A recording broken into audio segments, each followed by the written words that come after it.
We've talked about the reality that God doesn't send anyone to hell. If you haven't seen that video yet, you might want to look at that. But we send ourselves through the choices that we make.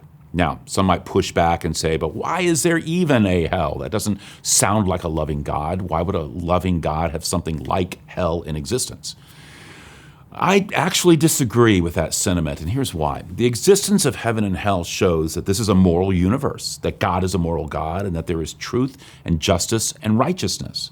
Do you really want a spiritual universe, a moral order without hell, without punishment, where Hitler and bin Laden are as rewarded as Mother Teresa?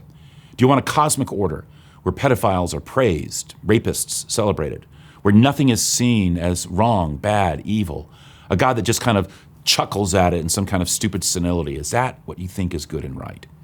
And listen, I get that hell is disturbing to you. It should be disturbing to you. It's disturbing to me, deeply disturbing. It should be a hard-edged truth, but it's a truth, a necessary truth. There wouldn't be a moral universe without it. Hell is a terrible, dreadful, horrific place, but its existence isn't what is evil. Its existence is what is moral.